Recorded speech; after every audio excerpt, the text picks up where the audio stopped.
എല്ലാവർക്കും നമസ്കാരം. ഞാൻ ഡോക്ടർ സൗമ്യ സർ. ഇന്ന് ഞാൻ നിങ്ങളുമായിട്ട് പങ്കുവയ്ക്കുന്ന വിഷയം കുറച്ച് വ്യത്യസ്തമാണ്. നമ്മുടെ കോവിഡ് സെന്ററുകളിലൊക്കെ ജോലിയെടുക്കുന്ന നമ്മുടെ യുവ ഡോക്ടർമാരുടെ ചില പ്രശ്നങ്ങൾ അത് പൊതുജനവുമായിട്ട് ഒന്ന് സംവദിക്കണമെന്ന് തോന്നി. അതാണ് ഇന്ന് ചെയ്യുന്നത്. നമുക്കറിയാം, നമ്മുടെ കോവിഡ് സെന്ററുകളിൽ കഴിഞ്ഞ മാസങ്ങളായിട്ട് ഇന്റേൺഷിപ്പ് അഥവാ ഹൗസ് ഏജൻസി കഴിഞ്ഞ ഉടൻ തന്നെ നേരിട്ട് അവിടേക്ക് നമ്മുടെ ഗവൺമെന്റ് നിർബന്ധിതമായിട്ട് പോസ്റ്റ് ചെയ്ത നമ്മുടെ യുവ ഡോക്ടർമാർ, അതിൽ എൻ്റെ അനുജന്മാരും അനുജത്തിമാരും അവരെല്ലാവരും കഴിഞ്ഞ മാസങ്ങളായിട്ട് രാപ്പകലില്ലാതെ നമ്മുടെ കോവിഡ് സെന്ററുകളിൽ പണിയെടുത്തുകൊണ്ടിരിക്കുകയാണ്. നിങ്ങൾ വാർത്തകളിൽ കണ്ടിട്ടുണ്ടായിരിക്കും, അവർക്ക് ചേർന്നതിന് ജോലിയിൽ പ്രവേശിച്ചതിന് ശേഷം സാലറി ഇതുവരെ കിട്ടിയിട്ടില്ല. 2 മാസം ആയി. ഇന്ന് 20/8/2020 ഞാൻ പറയാൻ ആഗ്രഹിക്കുന്ന കുറച്ച് കാര്യങ്ങൾ, ഈ ഡേറ്റ് പ്രത്യേകിച്ച് പറയുന്നതിനൊരു കാരണമുണ്ട്. കാരണം ഈ ആളുകളെ, അതായത് ഈ ഹൗസ് ഏജൻസി കഴിഞ്ഞ ഈ നമ്മുടെ കുട്ടി ഡോക്ടർമാരെ, എൻ്റെ അനുജന്മാരെയും അനുജത്തിമാരെയൊക്കെ ഈ പറയുന്ന കോവിഡ് സെന്ററുകളിലേക്ക് നിർബന്ധിതമായിട്ട് പോസ്റ്റ് ചെയ്യുന്ന, അതായത് അവർ നിർബന്ധിതമായിട്ട് അവിടെ ജോലി എടുക്കണം, അവർക്ക് ഇത് കഴിഞ്ഞാൽ 3 മാസം അവിടെ കമ്പൽസറി സർവീസ് ആണ് എന്ന് പറഞ്ഞുകൊണ്ടുള്ള നമ്മുടെ ആരോഗ്യ വകുപ്പിന്റെ ഓർഡർ ഇറങ്ങുന്നത് 14/4/2020, അതായത് ഏപ്രിൽ 14. അതിനുശേഷം രണ്ടാമത്തെ ഓർഡർ ഇറങ്ങുന്നത് ഏപ്രിൽ 29, അതായത് തൃശൂർ മെഡിക്കൽ കോളേജ് ഒഴിച്ച് ബാക്കി എല്ലാ മെഡിക്കൽ കോളേജിലെ ഈ ഇറങ്ങിയ കുട്ടികളുടെ ലിസ്റ്റ് അവരെവിടേക്കാണ് പോസ്റ്റഡ് എന്നുള്ള ഒരു ഓർഡർ വന്നു. അതിനുശേഷം മെയ് 6 തൃശൂർ മെഡിക്കൽ കോളേജിലെ കുട്ടികളുടെയും ഓർഡർ വന്നു. അപ്പോൾ മെയ് 6 കൂടിയിട്ട് എല്ലാ കുട്ടികളും, ഈ പറയുന്ന ഈ ഗവൺമെന്റ് മെഡിക്കൽ കോളേജിലെ ഇന്റേൺഷിപ്പ് കഴിഞ്ഞ് പുറത്തിറങ്ങിയ എല്ലാ കുട്ടികളുടെയും പേര് വിവരങ്ങളും അവരെവിടെയൊക്കെയാണ് പോസ്റ്റഡ് എന്നുള്ളത് കൃത്യമായിട്ടുള്ള വിവരങ്ങൾ ഗവൺമെന്റ് ആരോഗ്യ വകുപ്പ് പുറത്തുവിട്ടു. പിന്നെ ജൂൺ 23 വീണ്ടും ഒരു ഓർഡർ വന്നു. അതൊരു ആക്ച്വലി ഒരു വാർണിംഗ് ഓർഡർ ആയിരുന്നു. കാരണം ഈ പറഞ്ഞ ആളുകൾ ലിസ്റ്റിലുള്ളവരിൽ പലരും ജോയിൻ ചെയ്തു, പലരും ജോയിൻ ചെയ്തില്ല. അപ്പൊ അതുകൊണ്ട് ജോയിൻ ചെയ്യാത്തവർക്കായിട്ടുള്ള ഒരു വാർണിംഗ് ആയിരുന്നു ഇത്. ജോയിൻ ചെയ്യാത്ത പക്ഷം നിയമ നടപടികൾ സ്വീകരിക്കും എന്ന് പറയുന്ന ഒരു വാർണിംഗ് ഓർഡർ 23/6 വന്നു. ഓക്കെ, അതിനുശേഷം പക്ഷെ ഞാൻ പറയാൻ ആഗ്രഹിക്കുന്ന കാര്യങ്ങൾ, ഈ പറയുന്ന ഓർഡറുകളിലൊന്നും ഒരു തെറ്റുമില്ല. കാരണം ഇങ്ങനെയുള്ള ഒരു പ്രതിസന്ധി ഘട്ടത്തിൽ അത് പ്രൈവറ്റ് ആശുപത്രിയിലെ ഡോക്ടറാണോ, ഗവൺമെന്റ് ആശുപത്രിയിലെ ഡോക്ടറാണോ, ഹൗസ് ഏജന്റ് ആണോ, ഇതൊന്നും നോക്കാനുള്ള സമയമില്ല. നമുക്ക് വേണ്ടത് മാൻ പവർ ആണ്. അപ്പൊ അതുകൊണ്ട് തന്നെ ഹൗസ് ഏജൻസി കഴിഞ്ഞ ഈ കുട്ടികളെ ഇങ്ങനെയുള്ള സെന്ററുകളിലേക്ക് അലോട്ട് ചെയ്തതിൽ ഒരു തെറ്റും ഞാൻ പറയുന്നില്ല. പക്ഷേ ഇതിലുള്ള ഒരു പ്രശ്നം എന്ന് പറഞ്ഞു കഴിഞ്ഞാൽ, ഈ ഓർഡറുകൾ ഏപ്രിൽ 14 മുതൽ ജൂൺ 23 വരെ ഇറങ്ങിയ ഓർഡറുകളിലൊക്കെ ഇവരുടെ സാലറിയെ പറ്റിയിട്ടോ ഇവരുടെ തസ്തികയെ പറ്റിയിട്ടോ ഒന്നും പറയുന്നുണ്ടായിരുന്നില്ല. ഇവർക്ക് എന്ത് പോസ്റ്റാണ് അവിടെ കൊടുക്കാൻ പോകുന്നത്, ഇവർക്ക് എത്രയാണ് വേതനം കൊടുക്കാൻ പോകുന്നത്, ഇതൊന്നും ഒരു മെൻഷനും ഉണ്ടായിരുന്നില്ല. അപ്പോൾ അതിനെപ്പറ്റി ചോദ്യങ്ങൾ ഉയർന്ന സമയത്ത് ജൂലൈ 2 ഇവരുടെ സാലറി 42,000 രൂപയായിട്ട് നിശ്ചയിച്ചിട്ടുള്ള അടുത്തൊരു ഓർഡർ ഇറങ്ങി. അത് കഴിഞ്ഞ് ഓഗസ്റ്റ് 15 ഈ പറയുന്ന രീതിയിൽ 42,000 രൂപ കൊടുത്തു കഴിഞ്ഞാൽ എത്രയൊക്കെയാണ് ബജറ്റിൽ വക നീക്കേണ്ടത്, എത്രയൊക്കെയാണ് അതിന്റെ സാമ്പത്തിക ബാധ്യത എന്ന ഒരു 13 കോടിയുടെ ഒരു കണക്കൊക്കെ ആയിട്ട് വേറൊരു ഓർഡറും ഇറങ്ങി.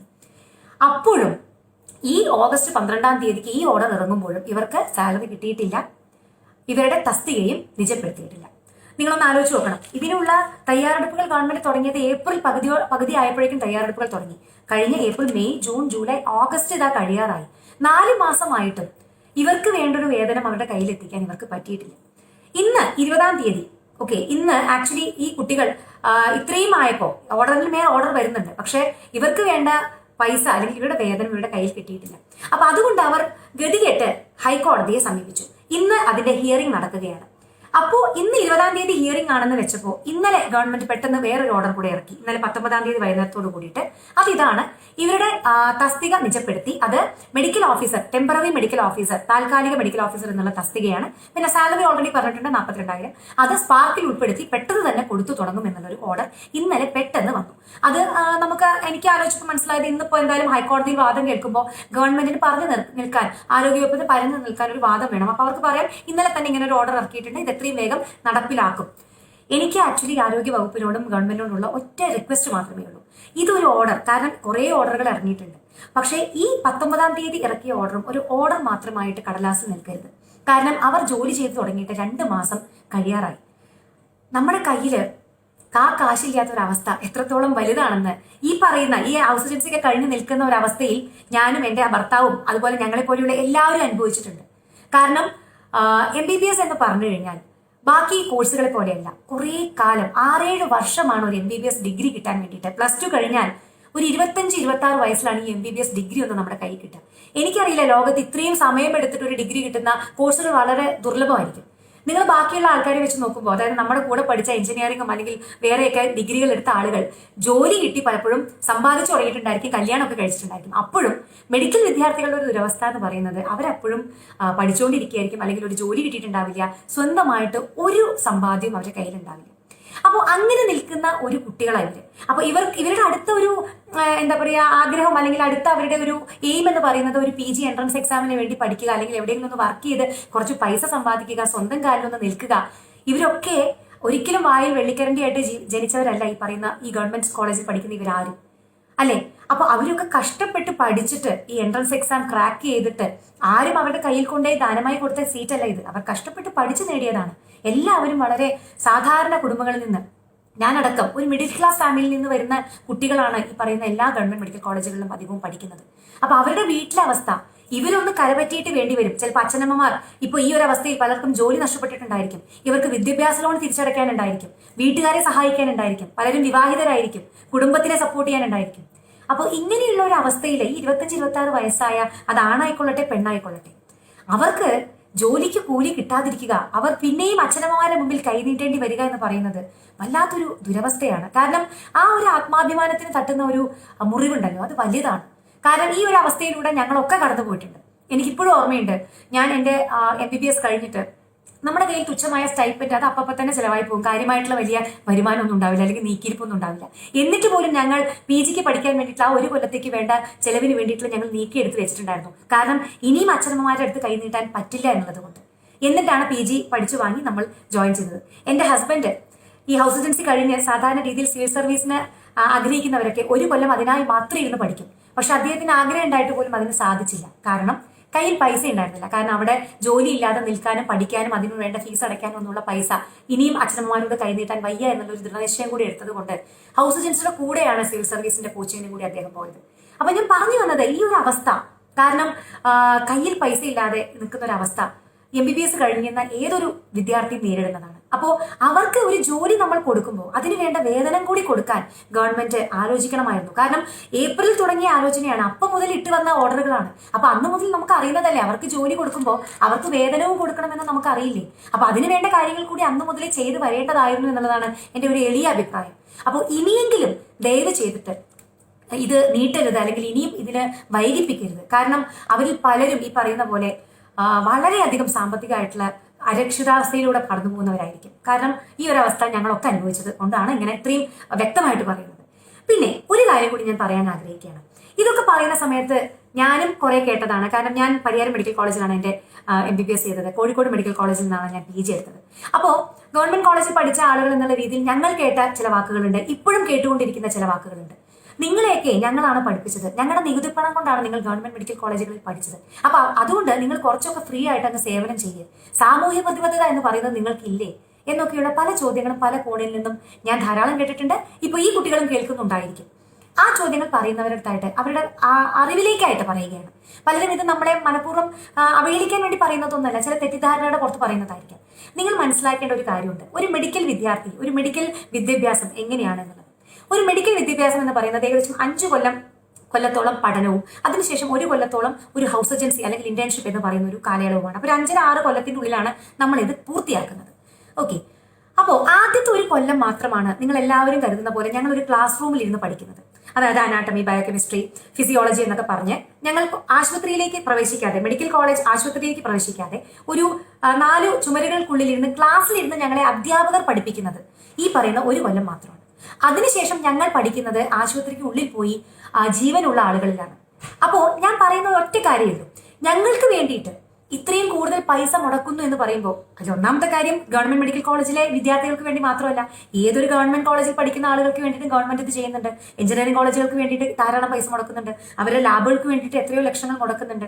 അതുപോലെ ഏത് ആർട്സ് കോളേജ് ആവട്ടെ, സയൻസ് കോളേജ് ആവട്ടെ, സംഗീത കോളേജ് ആവട്ടെ, ഏതൊരു ഗവൺമെന്റ് കോളേജിലും അല്ലെങ്കിൽ ഗവൺമെന്റ് വിദ്യാഭ്യാസ സ്ഥാപനങ്ങളിലും ഗവൺമെന്റിന്റെ നികുതിപ്പണം കൊണ്ട് തന്നെയാണ് എല്ലാ വിദ്യാർത്ഥികളും പഠിച്ചു വരുന്നത്. പക്ഷെ ഞാൻ മനസ്സിലാക്കുന്നു, മെഡിക്കൽ വിദ്യാർത്ഥികൾ എന്ന് പറയുമ്പോൾ അല്ലെങ്കിൽ മെഡിക്കൽ വിദ്യാഭ്യാസം ഡോക്ടർമാർ എന്ന് പറയുമ്പോൾ ബാക്കിയുള്ളവരുമായിട്ട് കമ്പയർ ചെയ്യുമ്പോൾ കുറച്ചുകൂടി സാമൂഹ്യ പ്രതിബദ്ധത കാണിക്കേണ്ടവർ തന്നെയാണ്. കാരണം ഞങ്ങൾ നമ്മൾ ഡീൽ ചെയ്യുന്നത് മനുഷ്യന്മാരുമായിട്ടാണ്, ജീവനുകളുമായിട്ടാണ്. അപ്പൊ അവിടെ പണം അല്ലെങ്കിൽ ഞങ്ങളുടെ അങ്ങനെയുള്ള കാര്യങ്ങളൊന്നും വരാൻ പാടില്ല എന്നുള്ളത് ഞങ്ങൾ പൂർണ്ണമായും മനസ്സിലാക്കുന്നു. ആ സാമൂഹ്യ പ്രതിബദ്ധത കൂടുതലായിട്ട് ഞങ്ങളിൽ വേണമെന്ന് ഞങ്ങൾ പൂർണ്ണമായിട്ട് ഉൾക്കൊള്ളുന്നു. പക്ഷെ എങ്കിൽ പോലും ചില യാഥാർത്ഥ്യങ്ങൾ നിങ്ങൾ തിരിച്ചറിയണം. ഇപ്പോൾ ഞാൻ പറഞ്ഞ പോലെ ഒരു എഞ്ചിനീയറിംഗ് കോളേജിലോ അല്ലെങ്കിൽ അങ്ങനെയുള്ള ടെക്നിക്കൽ സ്ഥലങ്ങളിലൊക്കെ ലാബുകൾക്കും അതിനൊക്കെ ആയിട്ട് ധാരാളം പൈസ ഗവൺമെന്റിന് മുടക്കേണ്ടതുണ്ട്. എന്നാൽ മെഡിക്കൽ വിദ്യാർത്ഥികൾ ഈ പറയുന്ന 2ാമത്തെ വർഷം മുതൽ പഠിക്കുന്നത് മെഡിക്കൽ കോളേജിലാണ്. ഞങ്ങൾ പഠിക്കുന്നത് ആരെ കണ്ടാണ്? അവിടെ വരുന്ന രോഗികളെ കണ്ടാണ്. അവിടെ രോഗികളെ ഗവൺമെന്റ് എവിടെ നിന്നും പൈസ കൊടുത്ത് കൊണ്ടുവരുന്നതല്ല. അവർ ഗവൺമെന്റിന്റെ ചികിത്സാ സഹായം അല്ലെങ്കിൽ അവിടെയുള്ള കാര്യങ്ങൾ ഉപയോഗപ്പെടുത്താൻ വേണ്ടി അവരുടെ ചികിത്സയ്ക്കായി വരുന്നവരാണ്. അവരിലാണ് ഞങ്ങളുടെ കാര്യങ്ങൾ ഓരോന്നായിട്ട് പഠിച്ചു വരുന്നത്. പിന്നെ ഞങ്ങളെ പഠിപ്പിക്കുന്ന അധ്യാപകർ, അവർ ഞങ്ങളെ പഠിപ്പിക്കാൻ വേണ്ടി മാത്രമായിട്ട് ഗവൺമെന്റ് നിശ്ചയിച്ചവരല്ല. അവർ അവിടെ ഡോക്ടർമാരാണ്. അവർ ഈ വരുന്ന രോഗികളെ ചികിത്സിക്കാൻ കൂടി അവിടുത്തെ ചികിത്സയ്ക്ക് വേണ്ടി നമ്മുടെ ഗവൺമെന്റ് പൈസ കൊടുത്ത് അവിടെ നിർത്തിയിരിക്കുന്ന, വേതനം കൊടുത്ത് നിർത്തിയിരിക്കുന്ന ആളുകളാണ്. അവർ അതിന്റെ കൂടെ ഞങ്ങളെ പഠിപ്പിക്കുന്നു എന്ന് മാത്രം. അപ്പൊ ചുരുക്കി പറഞ്ഞു കഴിഞ്ഞാൽ ഞങ്ങൾ 2ാമത്തെ വർഷം മുതൽ മുന്നോട്ട് പഠിക്കുന്നത് ആക്ച്വലി ഞങ്ങൾ അങ്ങോട്ട് സേവിക്കുക കൂടി തന്നെയാണ്. കാരണം എല്ലാ മെഡിക്കൽ കോളേജുകളുടെയും പ്രവർത്തനത്തിന്റെ ഒരു നല്ല ശതമാനം അല്ലെങ്കിൽ നല്ല ഒരു ഭാഗം നിർവഹിക്കുന്നത് അവിടെയുള്ള ഹൗസ് സർജൻസും അവിടെയുള്ള PG പോസ്റ്റ് ഗ്രാജുവേഷൻ ചെയ്യുന്ന സ്റ്റുഡൻസുമാണ്. അപ്പോൾ കിട്ടുന്ന ഈ സ്റ്റൈപ്പൻഡ് വാങ്ങിയിട്ട് ഈ പറയുന്ന കാഷ്വാലിറ്റികളിലും അല്ലെങ്കിൽ വാർഡുകളിലും ഓപ്പറേഷൻ തിയേറ്ററുകളിലും ഒക്കെ രാപ്പകലില്ലാതെ കഷ്ടപ്പെട്ടിട്ട് ഈ ജനങ്ങളെ സേവിക്കുക തന്നെയാണ് ഞങ്ങൾ സ്റ്റുഡൻസ് എന്ന് പറയുന്ന ആ ഒരു അവസ്ഥ മുതലേ ചെയ്യുന്നത്. കാരണം ഒരു ഡോക്ടറായിട്ട് മാത്രമല്ല, ഞങ്ങൾ പഠിക്കുന്നത് മുതൽ ആദ്യ ദിവസം മുതൽ തന്നെ ഞങ്ങൾ ഈ പറയുന്ന സാമൂഹ്യ പ്രതിബദ്ധതയും സമൂഹത്തിനെ സേവിക്കലും ഒക്കെ തുടങ്ങുന്നു. കാരണം നിങ്ങളിൽ അല്ലെങ്കിൽ ഈ വരുന്ന ഫീൽഡ് വർക്കാണ് ഞങ്ങൾ ചെയ്യുന്നത്. അല്ലാതെ എവിടെയെങ്കിലും ഇരുന്നിട്ട് കാണാപ്പാഠം പഠിക്കുകയോ വായിച്ചു പഠിക്കുകയോ അല്ല. ഞങ്ങൾ ഈ രോഗികളുടെ ഇടയിൽ കയറി അവരെ പരിശോധിച്ച് അവർക്ക് വേണ്ട സഹായങ്ങൾ ചെയ്തു കൊടുത്ത് അങ്ങനെ ഓരോ കാഷ്വാലിറ്റികളും വരുന്ന കേസുകൾ മുഴുവൻ കണ്ട് വേണ്ട കാര്യങ്ങളൊക്കെ ചെയ്ത് അങ്ങനെ സമൂഹത്തിനെ ഇൻഡയറക്ട്ലി സേവിച്ചുകൊണ്ട് തന്നെയാണ് ഓരോ ഡോക്ടർമാരും മെഡിക്കൽ വിദ്യാഭ്യാസം പൂർത്തിയാക്കുന്നത്. അപ്പോ ഞാൻ പറഞ്ഞു വന്നത്, ഈ മെഡിക്കൽ വിദ്യാർത്ഥികൾക്ക് മാത്രമായിട്ട് എന്തോ ഒരു വലിയ തുക ചെലവഴിക്കുന്നു എന്നുള്ള രീതിയിലുള്ള ചില ആളുകളുടെയെങ്കിലും പരാമർശങ്ങൾ വളരെ വിഷമമുണ്ടാക്കുന്നതാണ്. അത് ഇങ്ങനെയുള്ള വിദ്യാർത്ഥികളുടെ ആത്മാഭിമാനം അല്ലെങ്കിൽ അവരുടെ മൊറയിലിനെ വല്ലാതെ മുറിപ്പെടുത്തും. അപ്പോൾ അങ്ങനെ ഒരു കാര്യം ഒരിക്കലും അവരുടെ അടുത്ത് പറയരുത് എന്നുള്ളത് എൻ്റെ ഒരു ചെറിയ അപേക്ഷയാണ്. കാരണം ഞാനും ഇത് കുറെ കേട്ട ഒരാളാണ്. പക്ഷേ എങ്കിൽ കൂടി ഞാൻ പറഞ്ഞല്ലോ, മെഡിക്കൽ വിദ്യാഭ്യാസത്തിലേക്ക് കാലെടുത്ത് വെക്കുന്ന ഗവൺമെന്റ് കോളേജിൽ, പ്രത്യേകിച്ച് ഗവൺമെന്റ് കോളേജ് പഠിക്കുന്ന എല്ലാ കുട്ടികൾക്കും, ഞാൻ ഗവൺമെന്റ് എന്ന് പ്രത്യേകമായി പറയുന്നില്ല, മെഡിക്കൽ വിദ്യാഭ്യാസത്തിലേക്ക് വരുന്ന ആ കുട്ടികളെല്ലാം ഒരുമാതിരിയൊക്കെ ആ ഒരു ജീവിതം അല്ലെങ്കിൽ തങ്ങളുടെ ജീവിതം 90% ആളുകളും, ഞാൻ പറഞ്ഞാൽ ഒരു 10% ആളുകൾ ഇതിനെ ബിസിനസ്സായി കാണുന്നവരും അല്ലെങ്കിൽ ഇതിനെ വേറെ രീതിയിൽ കാണുന്നവരും, പൈസ ഉണ്ടാക്കാൻ വേണ്ടി ആ ഒരു തെറ്റായ രീതിയിൽ കാണുന്ന 10% ആളുകളുണ്ട്. അത് എല്ലാ ജോലികളിലും ഉണ്ട്, ഇതിൽ മാത്രമല്ല. അപ്പൊ അവരെ ഞാൻ മാറ്റി നിർത്തുകയാണ്. പക്ഷെ ഒരു 90% മെഡിക്കൽ വിദ്യാർത്ഥികളും സമൂഹത്തോടുള്ള പ്രതിബദ്ധത കൃത്യമായിട്ട് മനസ്സിലാക്കി തന്നെയാണ് ഈ ഒരു ജോലി മനസ്സാ വരിച്ച് ഇതിലേക്ക് ഇറങ്ങി വരുന്നത്. ഓക്കെ, അപ്പൊ അതിന്റെ അർത്ഥം അവർ ചെയ്യുന്ന ജോലിക്ക് കൂലി കൊടുക്കാതെ അവരെ ഇങ്ങനെ കഷ്ടപ്പെടുത്തണം എന്നുള്ളതല്ല. ഞാൻ പറഞ്ഞ പോലെ ഡോക്ടർമാരായതുകൊണ്ട് ഞങ്ങൾക്ക് ഒരു സേവനങ്ങളും ഫ്രീ ആയിട്ടല്ലല്ലോ. ഒരു കടയിൽ പോയി കഴിഞ്ഞാൽ ഞങ്ങൾക്ക് സാധനങ്ങൾ ഫ്രീ ആയിട്ട് തരുന്നുണ്ടോ? അരി ഞങ്ങൾക്ക് ഫ്രീ ആയിട്ട് തരുന്നുണ്ടോ? അല്ലെങ്കിൽ വസ്ത്രങ്ങൾ ഞങ്ങൾക്ക് ഫ്രീ ആയിട്ട് തരുന്നുണ്ടോ? നമുക്ക് ജീവിക്കണമെങ്കിൽ പൈസ അത്യാവശ്യമാണ് അല്ലേ? അപ്പൊ ചെയ്ത ജോലിക്കുള്ള കൂലിയാണ് അവർ ചോദിക്കുന്നത്. അപ്പൊ അവരെ എനിക്ക് ഗവൺമെന്റിനോടുള്ള ഒരു ചെറിയ ഒരു വിഷമം എന്ന് പറഞ്ഞു കഴിഞ്ഞാൽ, ഇത്രയും ഗവൺമെന്റ് ഓർഡറുകൾ ഇറക്കിയ ഒരു ആരോഗ്യ വകുപ്പിന് ഇവർക്ക് വേണ്ട വേതനം കൂടി നിശ്ചയിക്കാനും അതിന് വേണ്ട കാര്യങ്ങൾ നേരത്തെ കൂട്ടി ചെയ്യാനും എന്തുകൊണ്ട് സാധിച്ചില്ല എന്നുള്ളത് വലിയൊരു സങ്കടപ്പെടുത്തുന്ന ഒരു വസ്തുതയാണ്. അപ്പൊ ഇനിയെങ്കിലും ഈ 19-ാം തീയതി ഇറങ്ങിയ ഈ ഓർഡറിലെങ്കിലും ഞാൻ പ്രതീക്ഷ അർപ്പിക്കുകയാണ്. ഒരിക്കലും അവരെ ഇങ്ങനെ ഒരു കോടതി കയറ്റേണ്ട ഒരു അവസ്ഥ ഉണ്ടാക്കിയത് നല്ലൊരു കാര്യമായില്ല. അവരുടെ ഒരു ദുരവസ്ഥ നിങ്ങൾ മനസ്സിലാക്കണം. പ്രതിഷേധിക്കാൻ എന്തെങ്കിലും മാർഗങ്ങളുണ്ടോ? പ്രതിഷേധിക്കുക എന്ന് പറഞ്ഞു കഴിഞ്ഞാൽ എന്താണ്? അവർ പ്രതിഷേധിച്ച് നമ്മളെല്ലാവരും കണ്ടതാ. ഒരു കറുത്ത ബാഡ്ജ് കുത്തി ഞങ്ങൾ ജോലിയില്ലാതെ 42-ാം ദിവസവും പണിയെടുക്കുകയാണെന്ന് ഒരു കറുത്ത ബാഡ്ജ് കുത്തി അവർ രാപ്പകലില്ലാതെ നിങ്ങളുടെ കോവിഡ് സെന്ററുകളിൽ ഇപ്പോഴും പണിയെടുത്തുകൊണ്ടിരിക്കുന്നുണ്ട്. അപ്പോൾ പ്രതിഷേധിക്കുക എന്ന് പറഞ്ഞു കഴിഞ്ഞാൽ അവിടെ നിന്ന് ഇറങ്ങിപ്പോരുകയല്ല. അതാണ് സാമൂഹ്യ പ്രതിബദ്ധത ഇല്ലായ്മ, അതാണ് റെസ്പോൺസിബിലിറ്റി ഇല്ലായ്മ. അതൊരിക്കലും അവർ കാണിച്ചിട്ടില്ല. അവർ ഇന്നും ഇപ്പോഴും ജോലി ചെയ്തുകൊണ്ടിരിക്കുന്നു. അവർ ഒരിക്കലും ഒരു രോഗിയെ പോലും കാണാൻ പറ്റില്ല എന്ന് പറഞ്ഞിട്ടില്ല. പക്ഷെ എങ്കിൽ പോലും അവരുടെ നിസ്സഹായാവസ്ഥ അവരുടെ കോട്ടിന്റെ പുറത്ത് കറുത്ത ബാഡ്ജിൽ കുത്തി അവർ എഴുതിയിരിക്കുന്നു, ഞങ്ങൾ ഇന്ന ദിവസം 42-ാമത്തെ ദിവസമാണ് ഇങ്ങനെ ജോലി എടുക്കുന്നത്. അപ്പൊ അങ്ങനെ അവരെ ഒരു ദുരവസ്ഥയിലേക്ക് തള്ളിവിടുന്നതിൽ എനിക്ക് വളരെയധികം വിഷമമുണ്ട്. അപ്പോൾ നിങ്ങൾ പൊതുജനങ്ങൾ കൂടി, കാരണം ഇങ്ങനെയുള്ള കുട്ടികളുടെ പ്രതിഷേധത്തിൽ ആക്ച്വലി പൊതുജനങ്ങൾ പലപ്പോഴും പിന്നോട്ട് അല്ലെങ്കിൽ മുഖം തിരിക്കുന്നത് ഒരു അങ്ങനെ ഒരു പ്രവണത ഞാൻ പലപ്പോഴും കണ്ടിട്ടുണ്ട്. ആരോഗ്യ പ്രവർത്തകരുടെ നമ്മൾ സ്നേഹം കാണിക്കേണ്ടത് നിപ്പ വന്നപ്പോഴും കൊറോണ വന്നപ്പോഴും ഒക്കെ നന്മയുള്ള ലോകമേ പാടിയിട്ടും അല്ലെങ്കിൽ മെഴുകുതിരി കത്തിച്ചിട്ടും അതൊക്കെ വേണ്ട എന്നല്ല. പക്ഷേ അവിടെ മാത്രമായിട്ട് അവരോടുള്ള സ്നേഹം ഒതുങ്ങി നിൽക്കരുത്.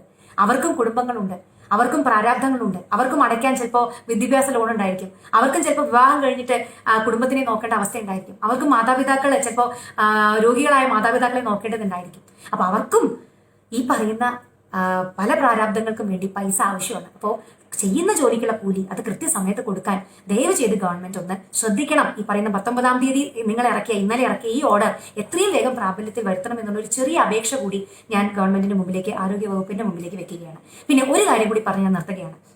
ഇവരുടെ ഒരു ജോലിയുടെ അവസ്ഥ എങ്ങനെയാണെന്ന് അറിയോ? ഇവർ ഒരു കോവിഡ് സെന്ററിലേക്ക്, ഈ കേരളത്തിലുടനീളം എത്രയോ കോവിഡ് സെന്ററുകളുണ്ട്, അവിടേക്ക് ഇവരെ പോസ്റ്റ് ചെയ്ത് കഴിഞ്ഞാൽ അവിടെ ഒരു 10 ദിവസമോ 14 ദിവസമോ ജോലി കഴിഞ്ഞിട്ട് അവർ പോകുന്നത് അവരുടെ വീട്ടിലേക്കല്ല, നേരെ ക്വാറന്റൈനിലേക്കാണ് പോകുന്നത്. അവിടെ നിന്ന് ആ ക്വാറന്റൈൻ കഴിഞ്ഞ് വീണ്ടും ജോലിയിലേക്ക്. അപ്പൊ ചുരുക്കി പറഞ്ഞു കഴിഞ്ഞാൽ അവരവരുടെ കുടുംബത്തിനെ പോലും കാണാതെ അത്രയും മാനസിക സംഘർഷം കൊണ്ടാണ് ഈ പറയുന്ന ജോലി ഇപ്പോഴും തുറന്നുകൊണ്ടിരിക്കുന്നത്. അതിന്റെ കൂടെ അവർക്ക് സാമ്പത്തിക പരാധീനത കൂടി നമ്മൾ കൊടുക്കുക എന്ന് പറഞ്ഞു കഴിഞ്ഞാൽ ഒരിക്കലും അത് ന്യായീകരിക്കാൻ പറ്റുന്നതല്ല. അപ്പോൾ എൻ്റെ ഒരു ചെറിയ അപേക്ഷ ഗവൺമെന്റിനോട്, യുവ ഡോക്ടർമാർ എന്ന് മാത്രം ഞാൻ പറയുന്നില്ല, ഇപ്പോൾ ഈ ഒരു പ്രശ്നം അവർക്കാണ്, പക്ഷേ ആരോഗ്യ പ്രവർത്തകർ, അത് ആരുമായിക്കൊള്ളട്ടെ, നഴ്സ് ആയിക്കൊള്ളട്ടെ, അറ്റൻഡർ ആയിക്കൊള്ളട്ടെ, ആരുമായിക്കൊള്ളട്ടെ, ഈ ഒരു അവസ്ഥയിൽ നമുക്ക് വേണ്ടി അഹോരാത്രം പ്രവർത്തിക്കുന്ന അവർക്ക് ചെയ്യുന്ന ജോലിക്കുള്ള കൂലി കൃത്യസമയത്ത് കൊടുക്കാൻ അതൊരു ഉപേക്ഷയും വിചാരിക്കരുത്. അതിൽ കുറച്ചധികം ജാഗ്രത നമ്മുടെ ഗവൺമെന്റും ആരോഗ്യ വകുപ്പും ചെയ്യണമെന്നുള്ള ഒരു ചെറിയ അപേക്ഷ ഒരു ആരോഗ്യ പ്രവർത്തക എന്നുള്ള രീതിയിൽ, ഒരു ഡോക്ടർ എന്നുള്ള രീതിയിൽ ഞാൻ മുന്നോട്ട് വയ്ക്കുകയാണ്. അപ്പോൾ ഇതൊരിക്കലും ഒരു കുറ്റപ്പെടുത്തലായിട്ടോ അല്ലെങ്കിൽ അങ്ങനെ ഒരു തരത്തിൽ നിങ്ങൾ കാണരുത്. എൻ്റെ അനുജന്മാർക്കും അനിയത്തിമാർക്കും വേണ്ടി ഇത്രയെങ്കിലും പറയേണ്ടത് എൻ്റെ ഒരു ഉത്തരവാദിത്തമാണെന്ന് കരുതുന്നത് കൊണ്ട് മാത്രം പറയുന്നതാണ്. അത് മാത്രമല്ല, പൊതുജനം എന്നുള്ള രീതിയിൽ നിങ്ങൾ ഇതിനെപ്പറ്റി മനസ്സിലാക്കണം എന്നുകൂടി ഉള്ള ഒരു ഉദ്ദേശമുള്ളത് കൊണ്ടാണ് ഇന്ന് എല്ലാവരുമായിട്ടും ഇത് ഷെയർ ചെയ്യാൻ ഞാൻ ഉദ്ദേശിച്ചത്. അപ്പോൾ ഇത്രയും പറഞ്ഞുകൊണ്ട് നിർത്തുകയാണ്. ഇത് എല്ലാവരിലേക്കും നിങ്ങൾ മാക്സിമം ഷെയർ ചെയ്ത് എത്തിക്കുമെന്ന് പ്രതീക്ഷിക്കുന്നു. നന്ദി, നമസ്കാരം.